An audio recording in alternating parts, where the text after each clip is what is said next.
we're told by CNN, which has the only line that it seems to be up and operating out of Baghdad.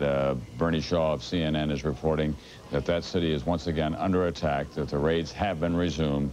It is now daylight there. It's about 10 o'clock in the morning. There's an hour difference between Jordan and Iraq. Fred Francis at the Pentagon, are you hearing anything about this? No, Tom, but when we were on the air earlier, we saw or heard aircraft taking off from Dhahran, where Mike Betcher and Arthur Kent are, and that was approximately 20 minutes ago. And that's about the flying time between strike targets in southern Kuwait.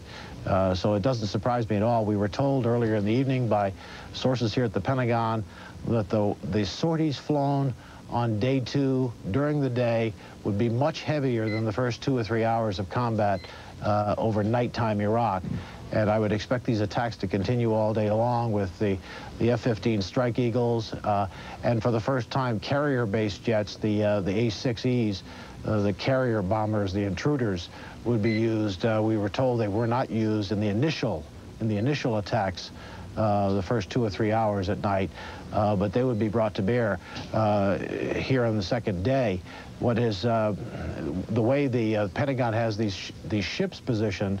There are 2 carriers in the northern Red Sea, 2 carriers in the northern Red Sea, and 2 carriers in the northern Persian Gulf, and in the lower Red Sea another carrier, and in the lower Persian Gulf another carrier. So the plan is for a sustained bombing campaign that goes from 3 to 10 days, and they're holding a carrier in reserve. And of course, on the land-based strike aircraft, using approximately 150 Saudi Arabian planes, approximately 40 to 75 planes from the British, and more than 1,700.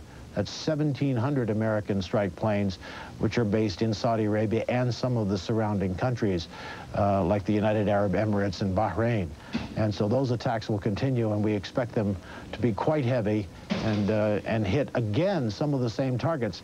And, Tom, we have now had time since daylight over there to get some battle damage assessment. And that won't be reported to us here at the Pentagon, but the satellites at first light will look down and immediately transmit the digital pictures of the targets right here, very close to the Pentagon, to a photo assessment. And those pictures will then be transmitted by satellite to the Central Command headquarters in Riyadh, and they will be able to pinpoint exactly what they did in the overnight bombing raids. And I believe, as Admiral Kendall Moranville told us earlier, many of those targets will have to be hit again. And the attacks at night are good attacks when they're surprising attacks, but they will have to be hit again. And the Pentagon has now confirmed, according to NBC correspondent Bob Hager, that the strikes are continuing, but that they're continuing heavy, but they've never really stopped, according to the Pentagon. And so we're into day 2 here, and a lot of the same targets that were hit yesterday will be hit again. One of the targets I know that was hit, and our correspondent in Baghdad, Tom Aspel, described it. He said, "I see a large yellow, large green flash." Well, I am told that was most probably one of Saddam Hussein's chemical plants, where he made precursor chemicals for poison gas. And that's the kind of flame that goes up when you hit a chemical plant, I'm told. It's that large green light. And so those are the kind of targets they'll go after again today. Tom? All right, thank you very much, Fred Francis. Gary Sick, who is an authority on the Middle East and on what's going on in the Persian Gulf. What do we know about Saddam Hussein after this first attack? He comes out with all this rhetoric calling the United States the great Satan, saying that he's the protector of the holy sites and so on. What does it tell us about his mindset? You know, I think there was one key word in that statement that he made in looking back about it, and he said that Iraq, in effect, will win when the will of the great Satan in the White House breaks. And I think it may be a real clue as to what was going on in his mind throughout this. We've all been trying to read his mind, mostly with no success, to try to figure out what was really going on in there.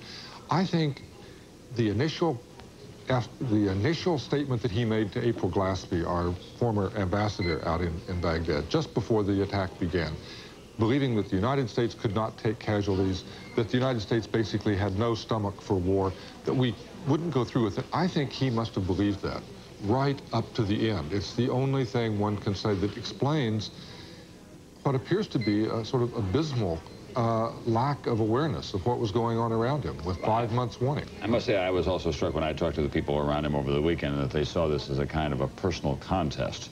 They talked derisively about Bush, and not in a political way, but they said, you know, he went away and now he's so nervous and excited, and they kind of laughed as if they were tougher than he was, and they saw this as a barroom brawl of some kind. Saddam has always, he has felt that the edge that he had over other leaders is that his nerves were more steely, that he could walk up to the brink and stay there longer than anybody else, that he could outbluff anybody in a game of chicken.